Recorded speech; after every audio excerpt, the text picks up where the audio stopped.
गांव के बाहरी हिस्से में एक पुरानी हवेली थी, जिसे लोग चुड़ैल की हवेली कहते थे। वो हवेली दशकों से वीरान पड़ी थी। गांव के बुजुर्गों का कहना था कि वहां एक खूबसूरत औरत रहती थी, जिसे रात के अंधेरे में लोगों ने लाल आंखों और लंबे नाखूनों के साथ देखा था। कई लोग हवेली के पास से गुजरे, लेकिन उनमें से कुछ कभी लौटकर नहीं आए। एक बार चार दोस्त अजय, रोहित, सीमा और पूजा ने हिम्मत दिखाने की ठान ली। सब कॉलेज स्टूडेंट थे और रोमांच की तलाश में थे। उन्होंने तय किया कि आधी रात को हवेली के अंदर जाकर देखेंगे कि आखिर सच्चाई क्या है। जैसे ही वो हवेली के पास पहुंचे, ठंडी हवा बहने लगी। दरवाजे अपने आप चर चर की आवाज करते हुए हिल रहे थे। हवेली का बड़ा सा टूटा हुआ गेट खून से रंगा सा दिखाई दे रहा था। अजय ने धीरे से कहा, डरो मत, ये सब लोगों की बनाई कहानियां हैं। पर सीमा के चेहरे पर पसीना झलक रहा था।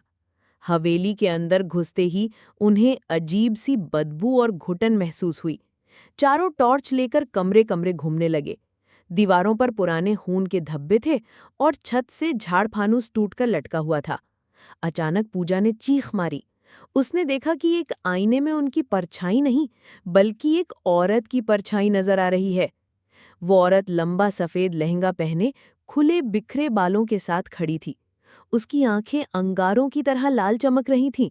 वो धीरे धीरे मुस्कुराई और उसकी हंसी पूरे हवेली में गूंज उठी। चारों दोस्त भागने लगे, लेकिन हवेली का दरवाजा अपने आप बंद हो गया। अंधेरे में सिर्फ उस औरत की कर्कश आवाज गूंज रही थी, अब आए हो तो लौटकर नहीं जा सकोगे। रोहित ने हिम्मत करके माचिस जलाई और दीवार पर लिखा देखा, जिसने मेरा खून बहाया वो कभी चैन से नहीं जी सकेगा।